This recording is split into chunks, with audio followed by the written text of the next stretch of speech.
Yes, Manu. Alright. So this is the course we'll be using for the totality of our lessons. This is the summarized copy I intend to give to you guys, but it's not yet finished, so I'll send it as soon as it's done. So coming back to the idea of the optimum choice, like I said, it's the best decision that a consumer can make in terms of the good they buy. And you have to consider many other factors, including price and the budget that you have. Now, when the consumer makes this optimal decision, they come to what is called the equilibrium, the point of equilibrium. And the idea behind the point of equilibrium is that it's a balance between the usefulness of a good, which is in French called l'utilité, in proportion to the monetary unit or the price of that specific good. Are we together so far? If not, you can ask. Because I realize I'm a bit here and there because of starting late. Are we still together? Yeah, we are Yes. together. Maybe you can just repeat on the point of the equilibrium. Alright, sure. So, coming back to the point that brought us here, the optimum choice, the best decision you can make in terms of the good you buy. So, when a consumer makes this best choice, they come to the point of equilibrium. The point of equilibrium is a balance between the usefulness of a good and the cost of that good. So it implies that you're considering two factors. You're considering the good itself and the price of the good. When you come to the point where you have used a pretty good amount of money, like something that's affordable to you, and you've also gotten a good that's very useful to you, you have come to your point of equilibrium. Does that make sense? Yes. Are you sure? Because if it's not, I can explain again. Yeah. Okay.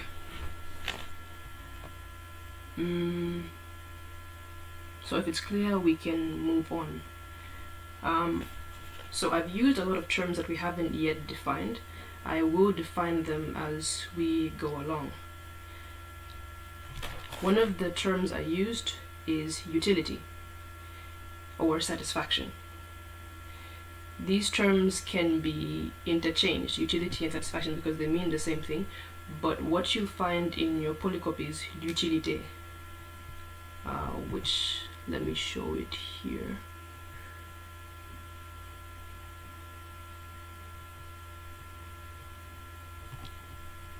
Have this term here. Is that visible?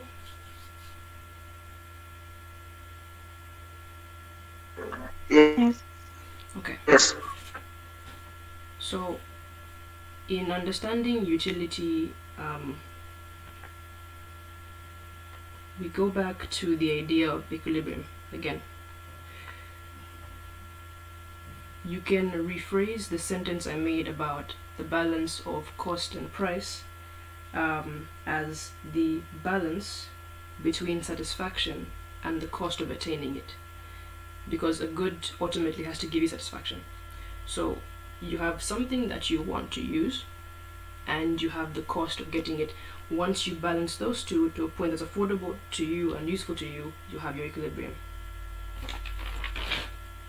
So I'm going to come to this point here, le choix du consommateur et la demande d'un bien. These are a few important points to note as we go through this particular topic, and I will just touch on them, but later we'll expand on them. So, like I said before, the consumer is a rational agent. And this rational agent or rational individual chooses amongst the things that are accessible to him, and then in the search for the maximum satisfaction. That's our first point here. This one is also an exam question. So the main point when you think about a rational consumer, the first thought you should have is maximum satisfaction. And like I said before, there's a number of conditions to think about. That's our second point. The consumer chooses what they consume in the course of a given period in terms of their taste or their preferences and under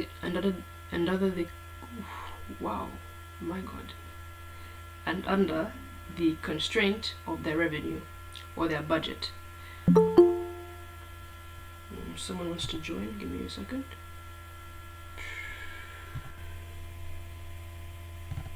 Okay. Naomi has joined us. Okay, you're welcome. Can you guys see the screen?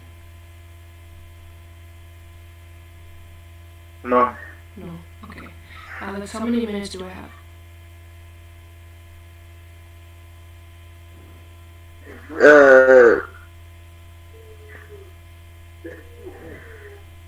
14. 14. Okay. Yes. Alright.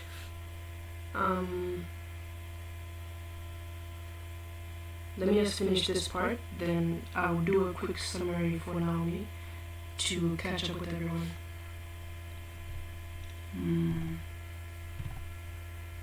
Is it visible now? Yes. So we can continue. So we were on the second point, and we were considering the things that we have to take into consideration when observing the behavior of the consumer. And basically it's just about 3 or 4 things. That's the time period. You're given a time period to pick a particular good, and then you'll pick it in terms of your preferences, whatever you like. But that preference will be under the constraint of your revenue. And as much as we would all like to have what we want, we can't all afford it. So we have a budget usually, and we have to pick within that set budget. And then we have to consider the prices of goods. So in as much as you might even have a lot of money, but if the price of the good is too high for you, you may not be able to get it. So these are important factors to consider. One of the points I mentioned previously was the point of equilibrium. So this third point here says, in choosing the best basket or options of goods amongst those that are available to you, you would take the optimal, the best decision, and therefore attain your equilibrium, which in simple terms is the usefulness of a good in ratio or in balance with a monetary unit or the price. So as we go through this particular thing, we'll be assuming that, say we're given a particular market. So in this market we have a huge number of consumers, but these consumers can't negotiate for the price. That means that the price is set. This is important because if we have varying prices, it's very hard to really observe how the calculations work. So we have many consumers, and the price will be looking at for the goods is always set. And then the decisions that the consumer makes don't really have an effect on the market, because if they had an effect on the market, it would change things like rate of tax rate, this and that. But we won't be considering those things because we're observing the consumer himself or herself. We consider also that all of the information that the consumer needs is available to them so they can make the best decision. There are many times when we don't have all the information we need to buy a good. What example can I give? Take a snack. you don't necessarily know everything that is contained in a snack, everything that was used to make it, because usually at the back of the good you have a little table that shows you what's in the good, this and that, how much this was used, how much what was used, but it's really hard for an ordinary person to interpret those things.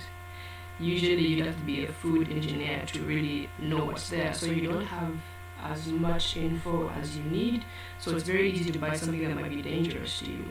But in this case, we assume that the consumer has all the information that they need to buy their goods. Are we together so far? Is there anything I need to explain a bit further?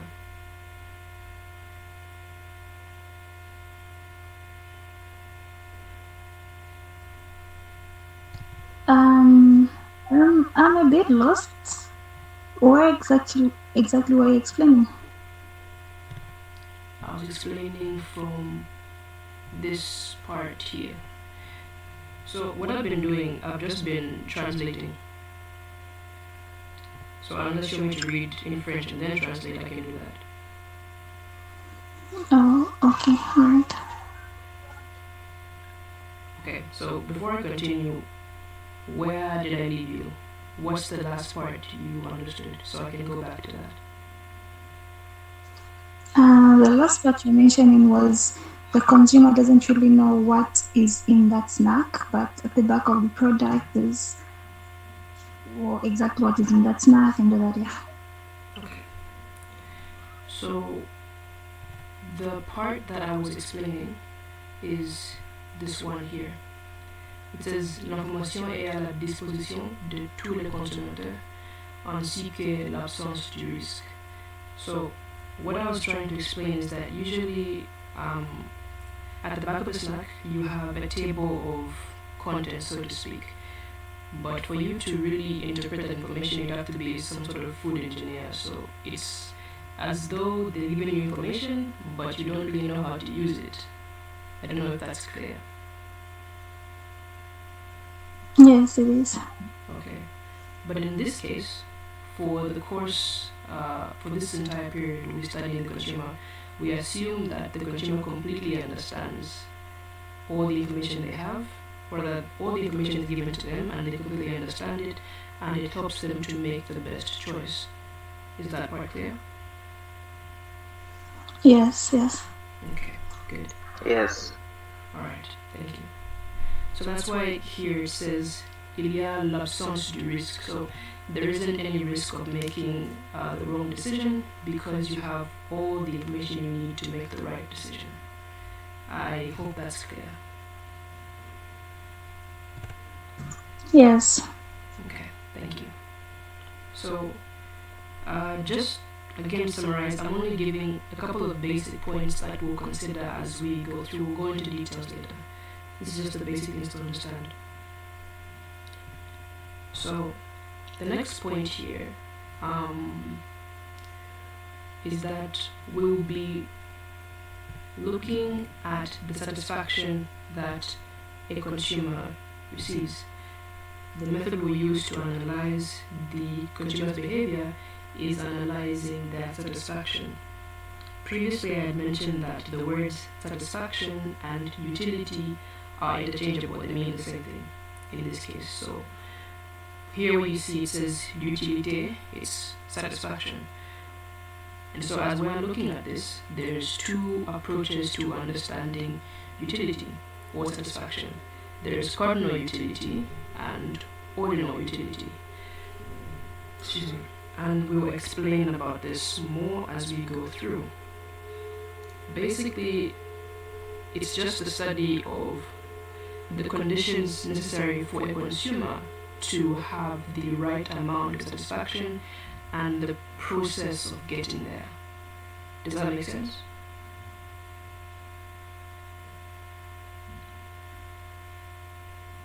Kindly repeat the explanation. Okay. It's the study of the satisfaction of an individual, the conditions that are necessary to get that satisfaction, and the process of getting to those conditions. If it's a bit blurry here and there, like I said, we'll go into details a bit later. Okay, it's clear. Alright, thank you. Alex, how many minutes do I have left? 7. 7 minutes. Okay. So this class won't take us too long. Okay. So the next point here is that we'll be looking at the demand of a good. In looking at utility and the behavior of the consumer, we'll also have to observe the demand that every good has individually. So what we'll use to understand this is the evolution of the equilibrium. I mentioned the equilibrium previously, which I said was the balance between satisfaction and the price of that satisfaction. Balance between the usefulness of a good and the price or the cost you need to get that satisfaction. So this evolution, this equilibrium will change every now and then because you might be adding other goods to it here and there. The things we'll use to observe this evolution are the price of the good and the budget that you have. So when you think about it this way, say the demand for a good is at about 30%, and the cost of that good is 10 kwacha or 10 dirham. But when you reduce the price to 5 kwacha or 5 dirham, the demand increases to about 60%. Does that make sense? Oui. Okay. And then think about it in a different case where you have 10 dirham or 10 kwacha to your name, and this good costs 10 dirham. The demand may be at 30%, but say you increase the amount you have to 15%, or the 15 dirham or 15 kwacha, the demand will increase because you have more money to get it, and vice versa. Does that make sense? Oui. Okay. Then this last section here basically says that we will be trying to look at how sensitive this variation is. How likely is it for the demand to change if you increased your budget or decreased it, and how sensitive is it to change if you reduce the price of this good or increase the price of this good. And the study of this is what we call elasticity, which is the term we have here. I won't touch on this so much now because it will be the last section of this part we have. But yeah, that's pretty much it for the basic points here. I think we can take a break now, and I'll come back and we'll get into details. I know my time isn't up, but we can take a break for now.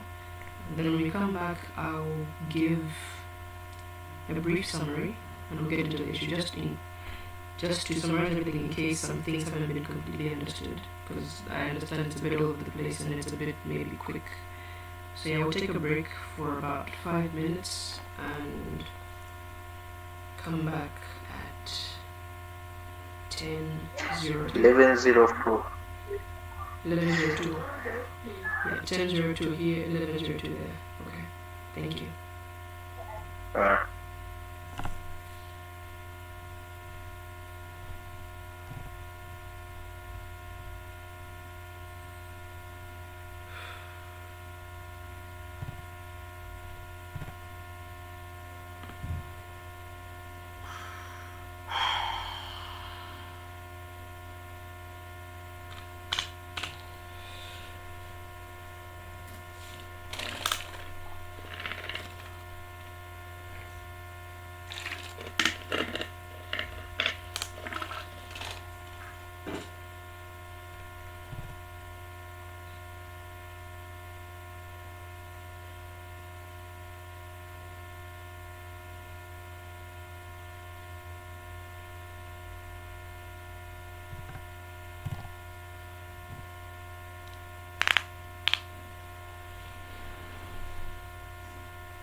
I believe our time is done.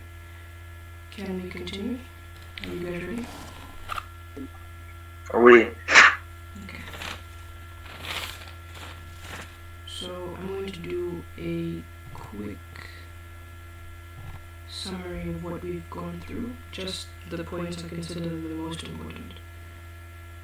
So the first thing we considered is that a consumer is a rational agent. That means that this person is looking for the maximum satisfaction. They want the best out of the good that they buy. And then the consumer chooses what they buy during a given period. That's our second point here. During a given period, in terms of their preferences here, but under the constraint of their revenue or their budget, and then also taking into consideration the price of the goods they buy. When the person chooses the best out of what's available to them, they make what is called the optimal or best decision, and therefore come to a point of equilibrium, which is a balance between the satisfaction and the cost of getting it. It's a balance between the usefulness of the good and the cost or the price they have to pay to get it.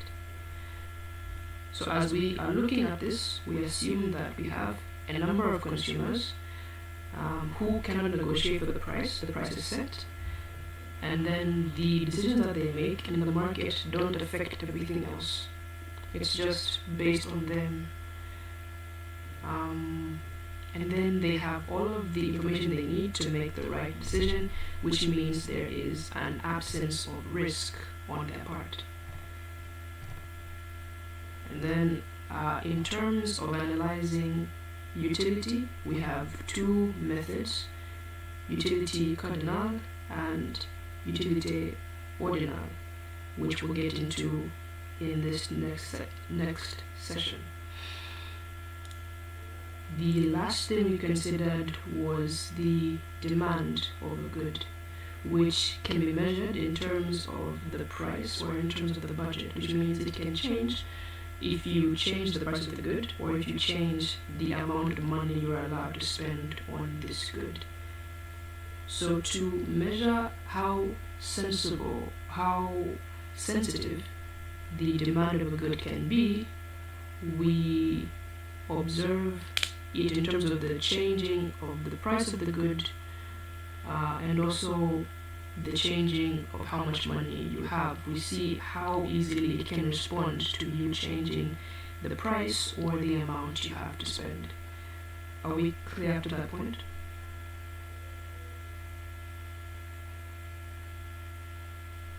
Oui. Okay. So we'll come to our second section.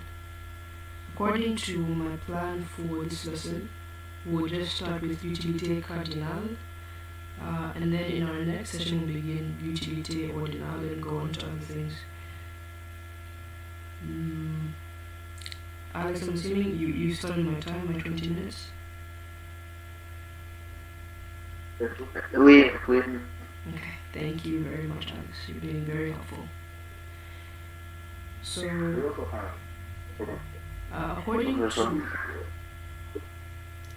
according to the polycopy I sent you, this part is pretty long, but I tried to break it down into the most important points, and then you can ask me questions later. Someone's mic is on.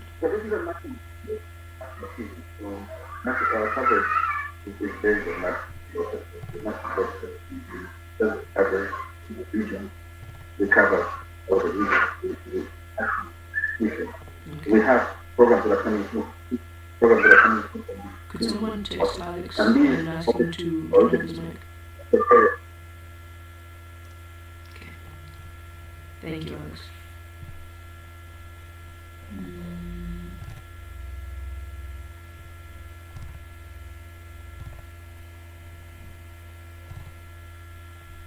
Okay.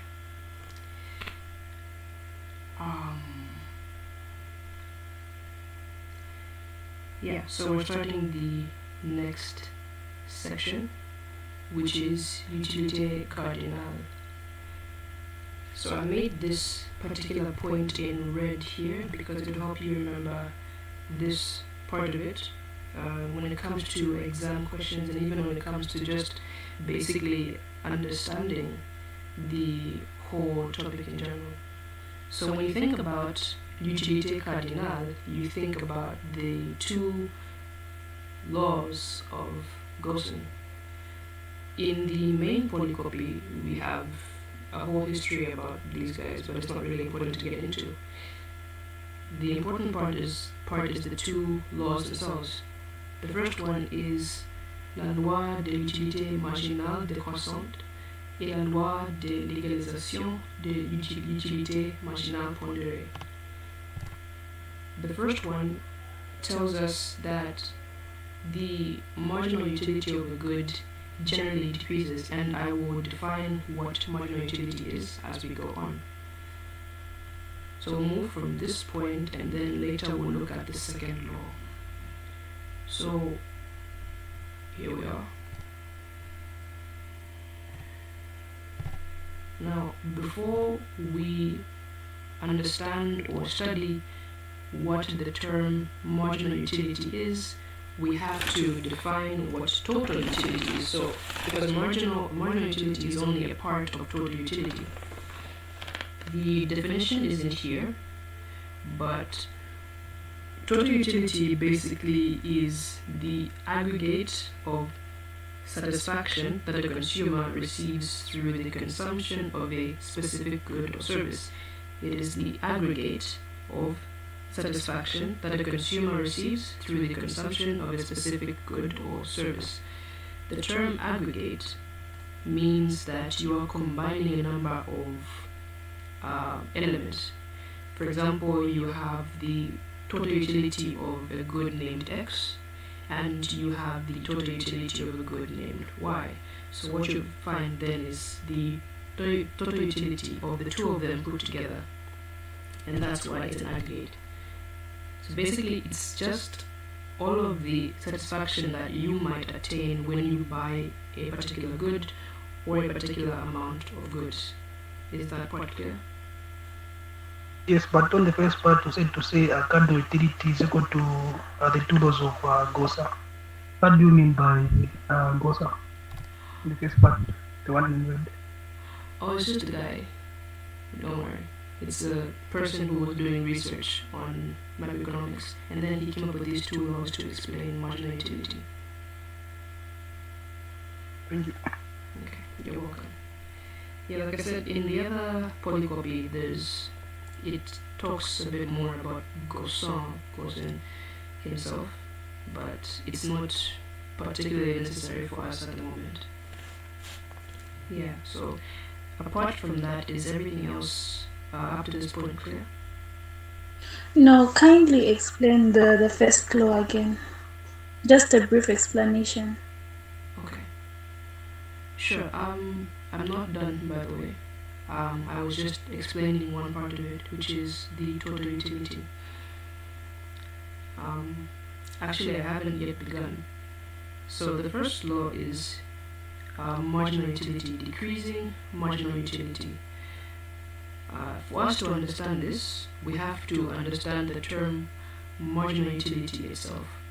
But it's not possible for us to understand it if we don't understand total utility, because marginal utility is just a part of total utility. So I was giving a definition of total utility.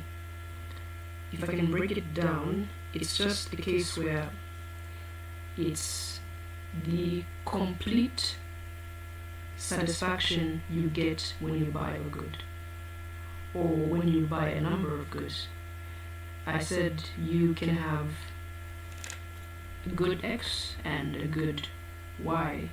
When you add their satisfaction, you have the total utility of the two of them.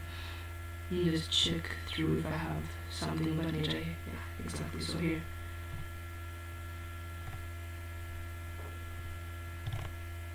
Total utility. When you add them together, you have the complete satisfaction you get. then I said that marginal utility is just a part of this. So what exactly is the definition of marginal utility if it's only a part of total utility? It is something that measures the satisfaction that you receive when you get an additional unit of a good. Say, for example, you had here the good UX, then you decided to get another part of it. And it measures how the total utility changes when you add that good. I don't know if that makes sense.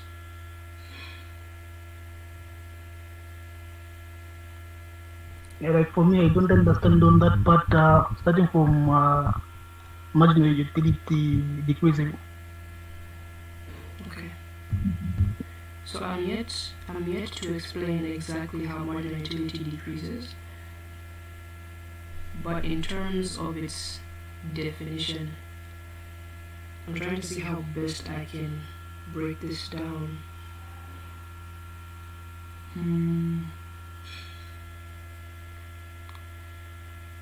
Okay, so let me try to give an example. Say you buy Milkgate. I don't know if you guys like Milkgate. I miss it very much. But say you buy Milkgate, you buy one. There's an amount of satisfaction that you'll get from buying just that one, and the satisfaction or the usefulness of that Milkgate to you is what we call total utility. But then say you buy another one. Once you add the two, it means that the satisfaction you have has increased because now you have two of the same type of good. And the study of how that satisfaction changes, how that utility changes, is what we call marginal utility. And I'll explain why it's decreasing per se as we go on later. But what I want you to understand is that marginal utility is just a portion of total utility. It's just an explanation of how satisfaction changes. Does that make sense? Yes, it does. Yes, it does. If it doesn't, really just tell me. I will repeat again. I will find as many examples as I need to. Because if you don't understand, then it doesn't really help you guys at all. But yeah, so let's keep that example in mind. Total utility is that one pack of milk that you get, and then marginal utility is if you get another one and just trying to observe how the utility changes, how it increases or how it decreases, because sometimes it can. When you have too much of something, you begin to like it less, but we'll see that more later. So here on our definition of marginal utility, it says that it measures the variation of the total utility, mesure la variation de l'utilité totale, which we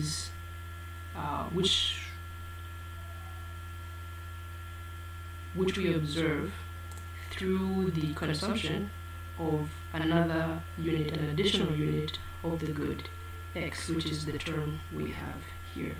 So like I said, you buy one Milkgate and then you buy another one, and you see how the utility changes.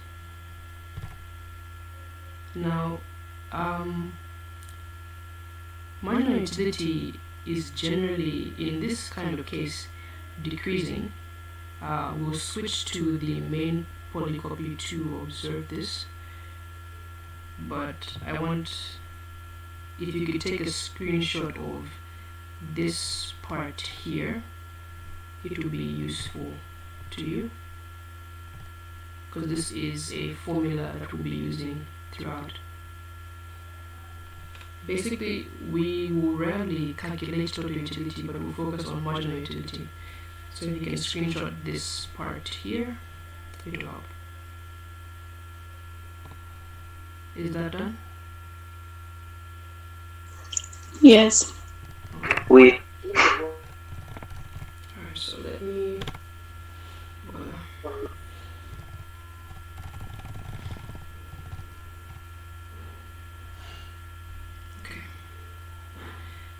So here we have an example. We'll see it a little bit after, but I want you guys to see the difference between total utility and marginal utility. Can you guys see the screen? Yes. Okay. So this table here shows us how total utility is changing in terms of how much of a good you consume. Usually our good will be named X and then another good will be called Y. So in this case we're focusing on X. So say you buy one milk kit. The total utility, the total satisfaction you have is 8. Then when you buy 2, it increases to 12. You buy 3, it becomes 14. When you buy 4, it becomes 15. You buy 5, it's 15. Now see, there's a problem here, evidently. How is it that we have 15 and 15 at the same time? Meanwhile, you bought more of the good. This is the point where we begin to see a decrease.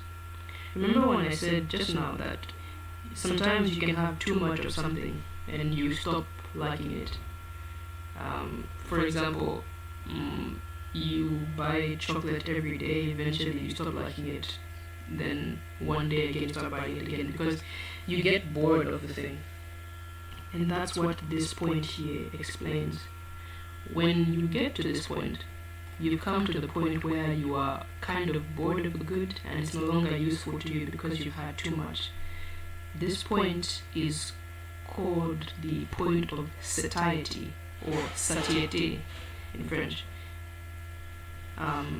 Is that basic explanation clear before I get into what it really means? May I please repeat the point? Come again? May I please repeat the point that you just mentioned? Okay, sure, no problem. So, look at it this way. When you are buying a good, you usually get more satisfaction from buying a lot of it.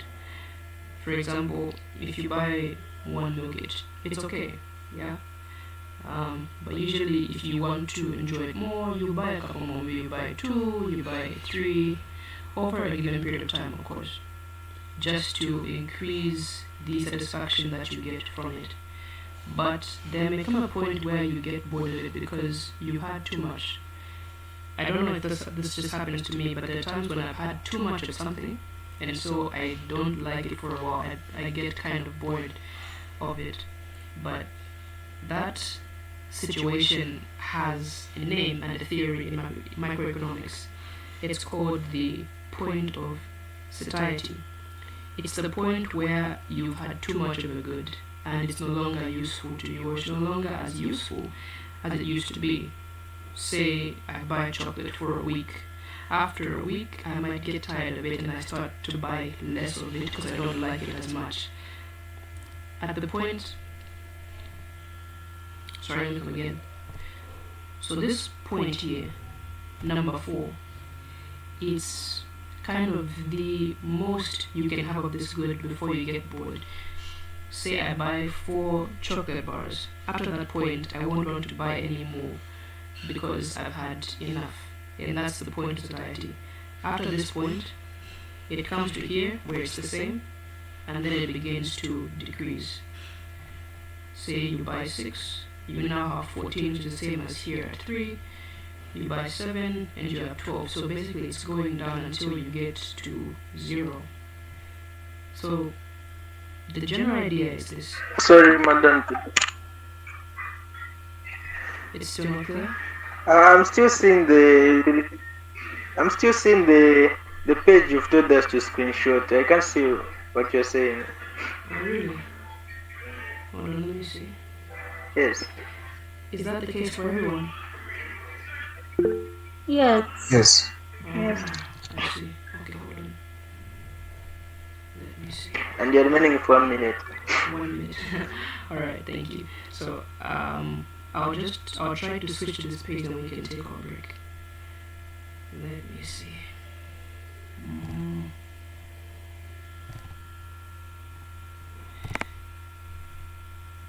Mm.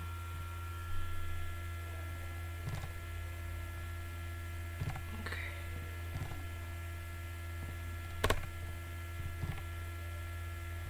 Can you guys see the new page?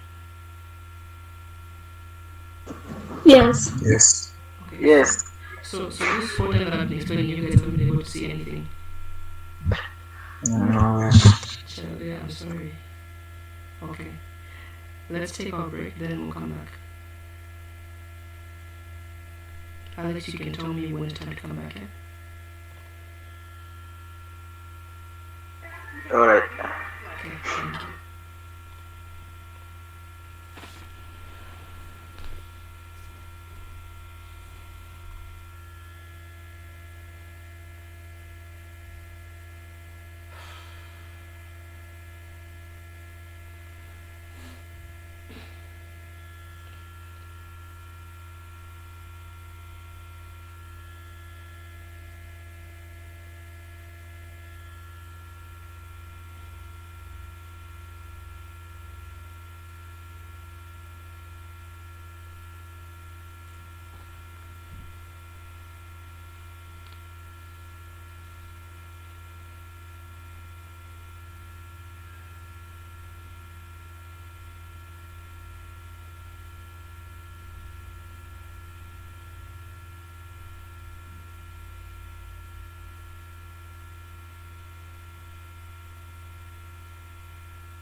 Oui, madame, est-ce que vous êtes là?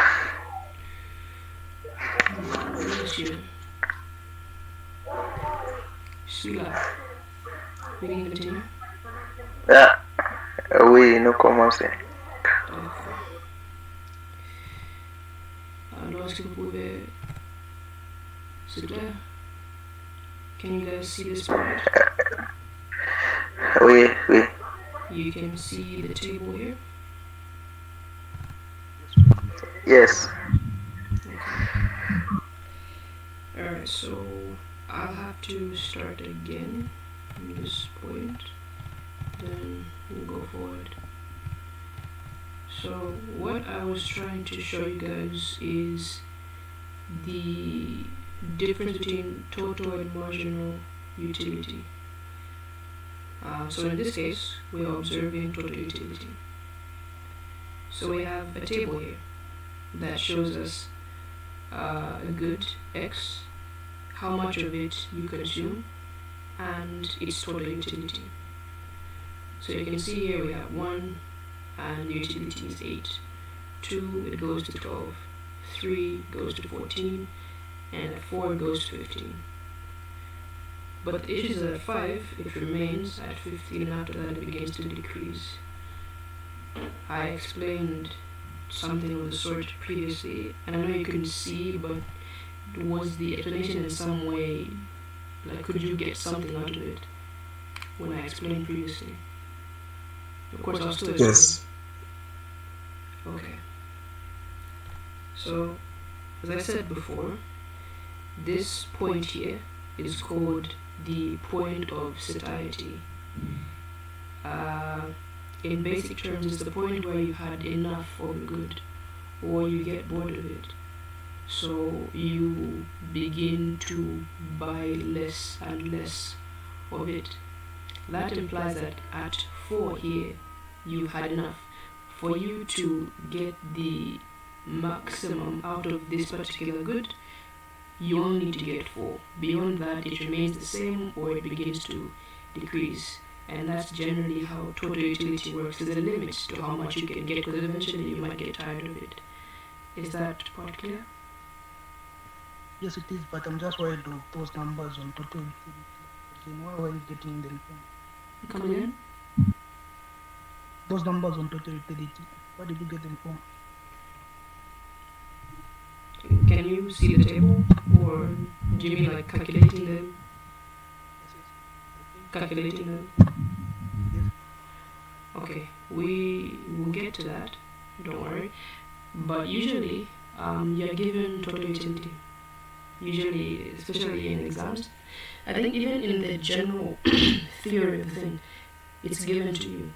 What you have to calculate usually is marginal utility, which we'll see after this. Is that okay? Yes, it is. You said where you have a lot of goods, you said it's a point of Satiety. Let me show you the word. In French it's satiété, but in English it's satiety.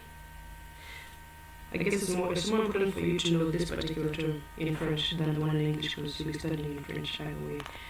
But yeah, that's the name of the thing. Le point de satiété. Is it clear? oui. Okay. So on this graph here, and guys, when I mention something, please do tell me when you can see something or if you can, so that I can show it, bring it up for you. Yeah. So this table here, this graph rather, is just showing us how this table here works. So you notice that at the point of satiety, the line becomes straight. It becomes constant, and then it begins to decrease. So this is the point where you had enough of your good. Now, in terms of calculating your marginal utility, you'd have to go back to that part I asked you to screenshot, that formula, because that's what would be used in this case. So previously I had mentioned that marginal utility is the variation of total utility. So let me just go back to that part. Can you guys see the point I just screenshot? Or is it still the same page? Okay.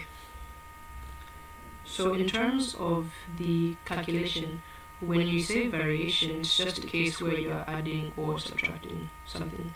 So in this case, you are subtracting. So take, for example, in our table here, you have 8 and 12 as your first two total utilities.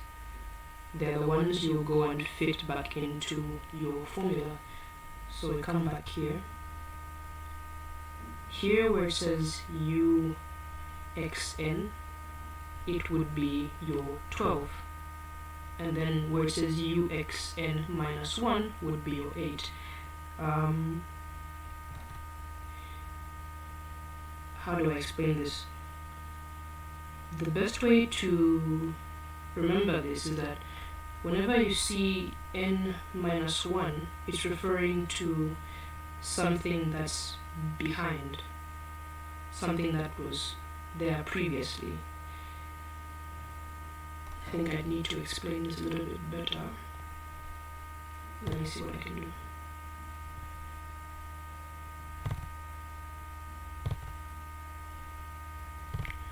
Okay, so you have u x, man, this is hard, minus u x n minus 1.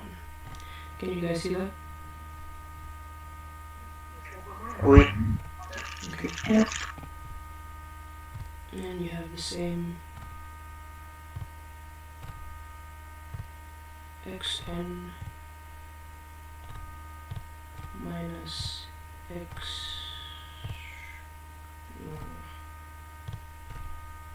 xn minus 1. So,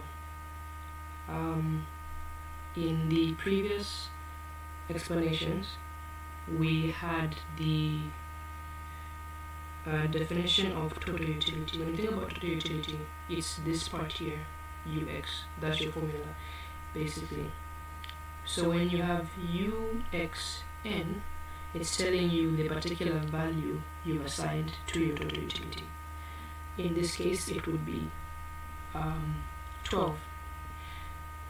So the question would be, why is it 12 and not 8? I said previously that when you see something like n minus 1, you are going backwards.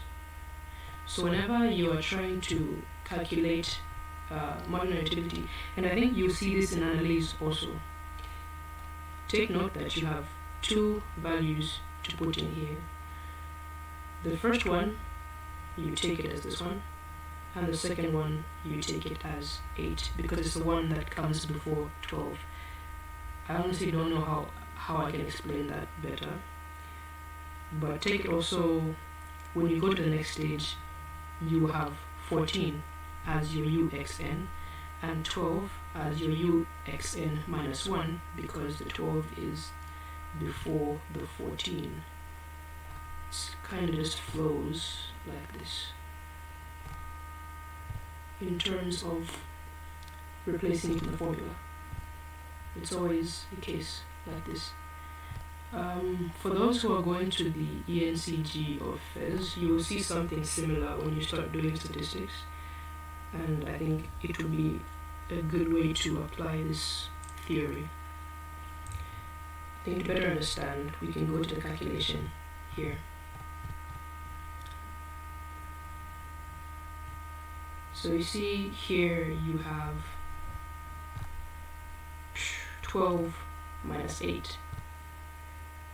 So that tells you that on your UX you put in 12 and your UXN you put in 8, and it's the same with this part here. If you go back to the part that's screenshotted, I tried to reduce this. I tried to break down the formula. Usually the answer, not usually, every time, the answer you will get at the bottom is always 1. So when you come back here, you see that 2 minus 1 is 1, 3 minus 2 is 1, so the answer is always 1. And it's the same kind of issue when you're trying to replace them. Does that make any sort of sense, or do I need to explain it a bit more?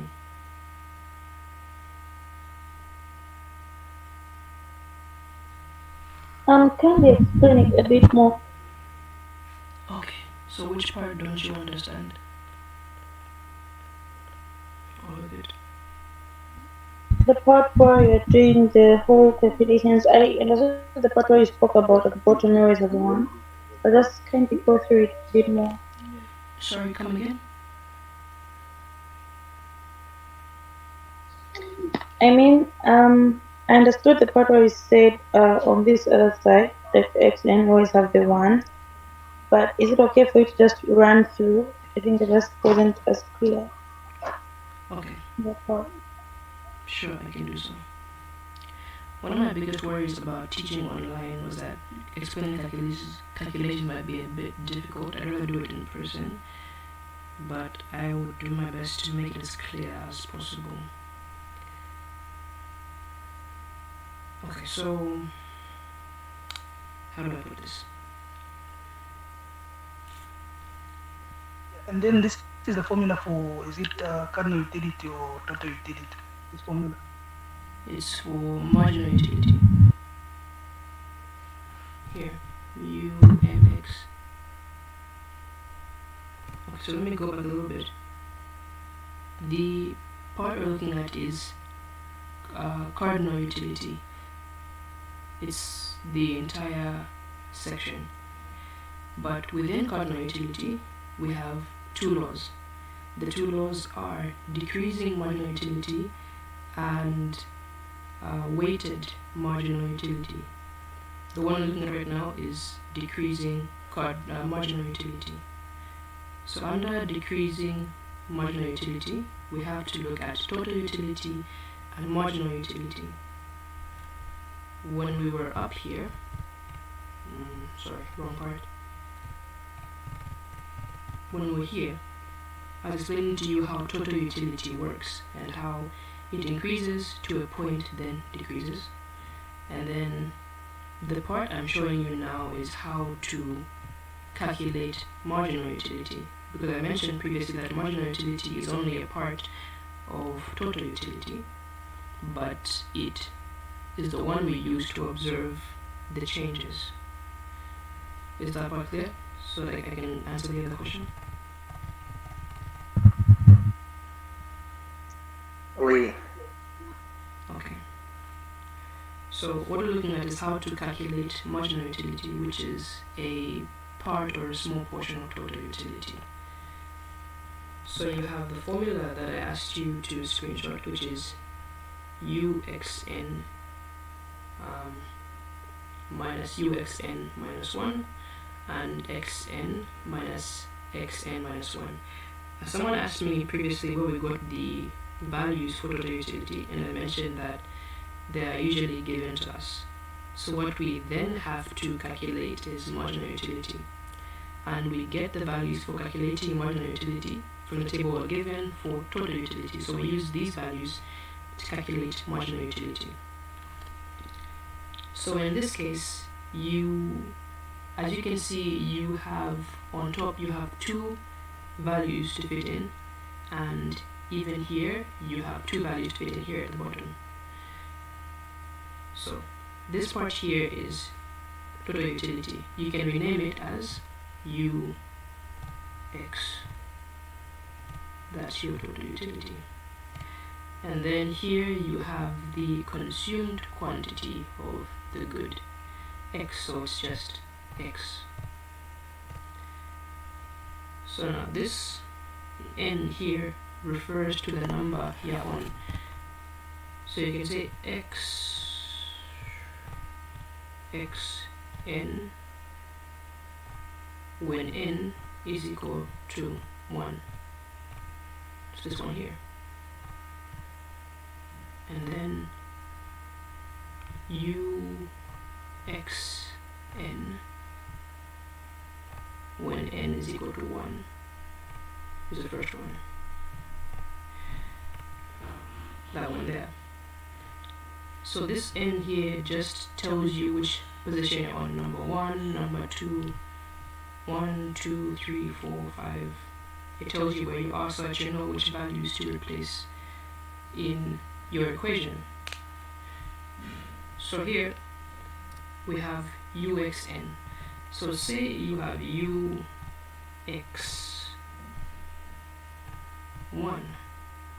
it's referring to this one here. You have ux2,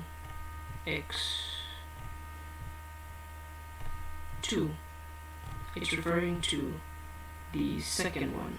ux3 will be 14, ux4 will be 15, and so on. Up to that point, does it make sense? Like just how to replace, or what it signifies? Yes. Okay. So yeah. In the same way, when you have x1, it's this first one here, x2, it's this second one here, x3 is this one. No matter what the value is, you can have 2, 4, 6 here. But as long as it tells you that it's x1, it's your first value.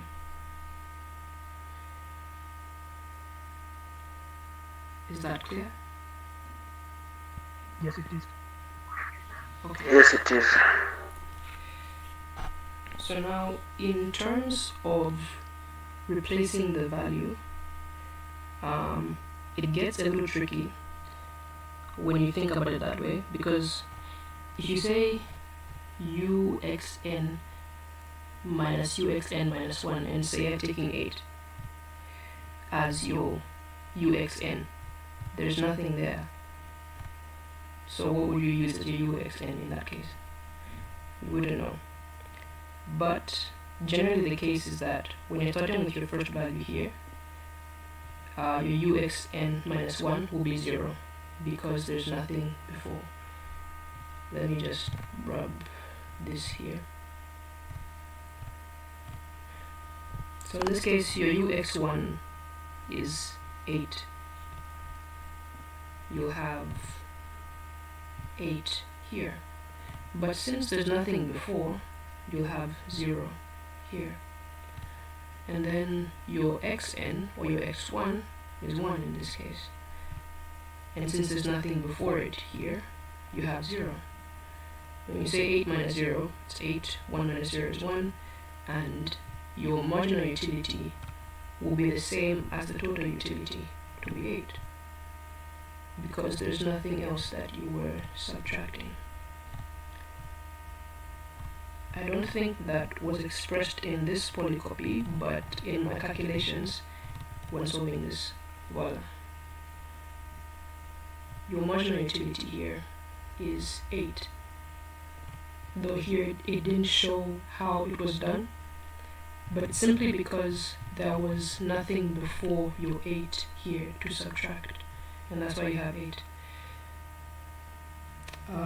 We are almost out of time for today. I promise you that we wouldn't exceed the given time for today, so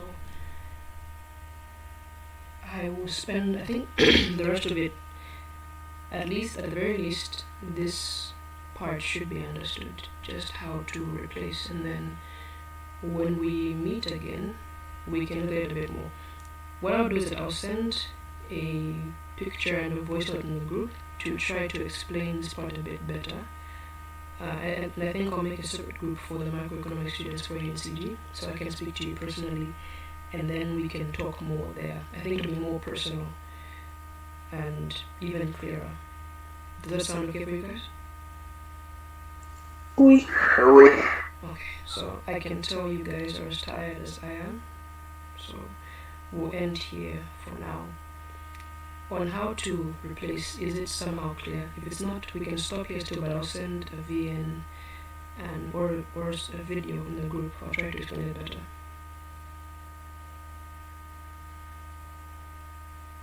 C'est clair.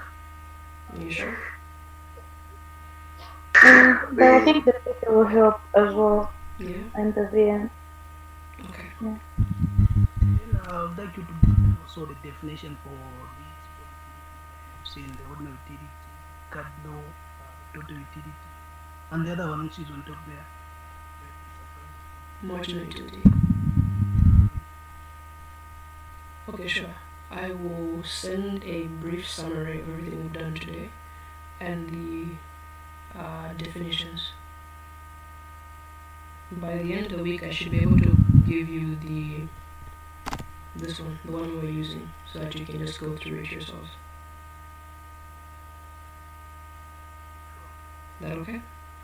But I will send today, of course.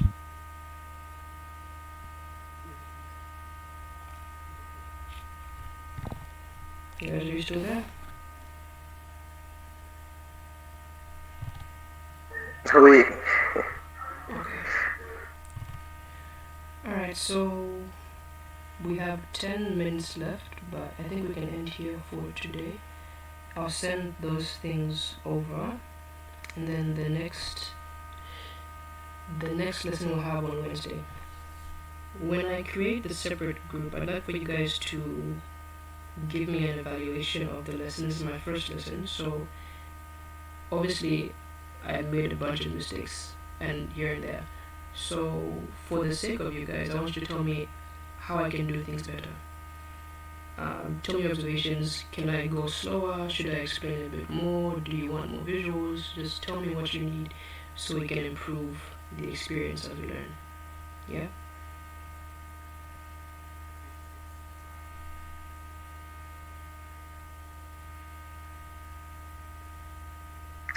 Yes, to my view, I think that's fine. The way you're teaching us, that's okay. I've enjoyed it. Okay. Sorry, Saber, I can't get you. You seem. I don't know if you're a bit far from your mic. Has been its interest. Sorry, I still can't get you. If not, you could type in the chat.